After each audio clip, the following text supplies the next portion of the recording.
Hey, what's up? Tony here from Paradice Garage, and in this video you're gonna learn how to prep aluminum parts. So we're gonna be doing the aluminum rims on here, this part of the bike, okay? A lot of different pieces. It doesn't have to be rims, it could be body parts, cars, hoods, whatever.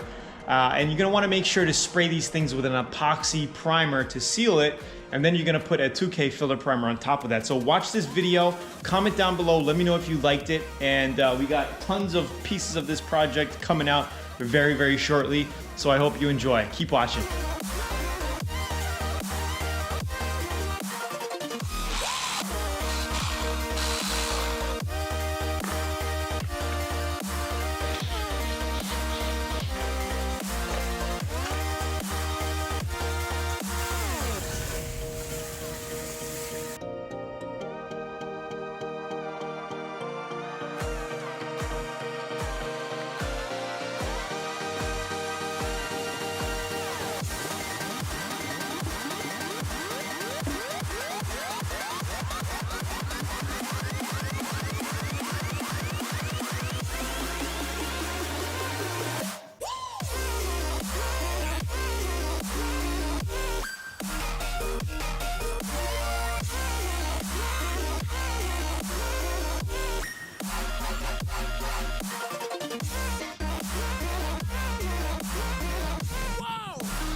So this is a 2-to-1 mixture epoxy primer and about 10-12% of reducer, okay? And the reason why we're putting more, a little bit more reducer than normal is because we're spraying it out of a 1.4 tip, okay? Epoxy primers, filler primers, should really be sprayed out of a 1.8 to a 2.0 tip because it's a thicker substance, thicker material, and you want to get it on the panel, okay? But you can spray it out of a 1.3 or 1.4 tip size if you reduce it, okay? You're just gonna have to make the material thinner and then give it a couple extra coats. Here, we're not doing too much. We're just spraying a couple metal pieces here, some aluminum hanging out of our rims, and we just want to put some epoxy primer on it. Then we're gonna actually put some 2K filler primer on that right after we do this and let it set and dry. So this is pretty much mixed up, and I want to kind of show you a trick here on how to gauge thickness and how to look for thickness. It's important to do this even if you're a newbie because you start to learn the paint and to see how it drips. So it's super important. My dad taught me this when I was 13 years old when I first started painting, is while you're mixing the paint, if it's too thick, it'll literally like gum up at the end of the stick here, but it's dripping really nicely, kind of like almost like a 1, 2, 3. 1, 2. This is actually thinned out really well for a thinned out primer, whether it's epoxy or filler. If it's too thin, you'll see that you can see right through to the stick. That means you really know you screwed up, because you do want some substance and thickness when it comes to your primers. So this is actually a good thickness, I believe, to spray out of a 1.3, 1.4. Let's show you how it looks spraying it on. Let's put our cap on.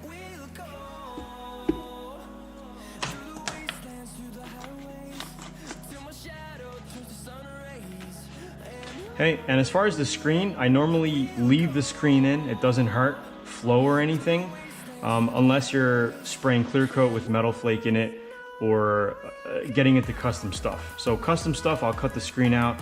For stuff like this or regular base coats, it doesn't hurt to leave it. So let's go ahead and tack rag our pieces down, and I showed you how to tack rag, right? I told you to open it all the way up, okay, to get the maximum benefit, and then you just squash it up like that, okay, not too hard, and you just tack it, okay?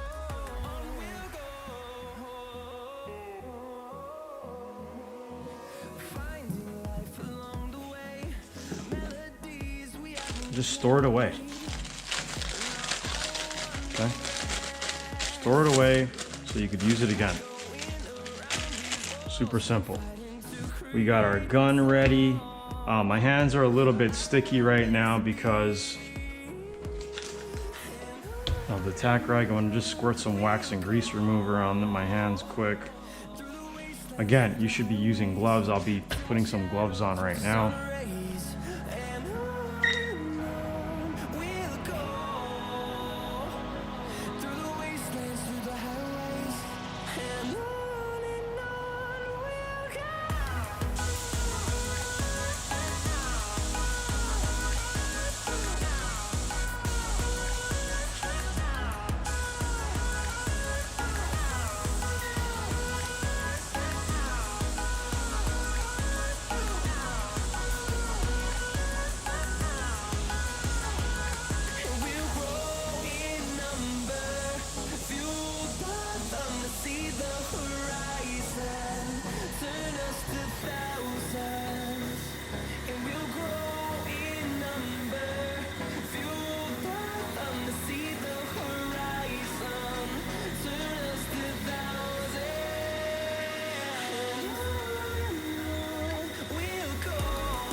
All right, so I hope you learned a lot during this little mini segment. Comment below, let me know what you think, and if you want to see other kinds of videos, just let me know. We have a lot more content on this bike project coming out soon, so stay tuned, subscribe if you haven't. If you want to learn auto body, step-by-step auto body, don't forget to click over here on the video to get that free auto body training. You can do this from your home garage, for wherever you are. You could bang out amazing custom finishes.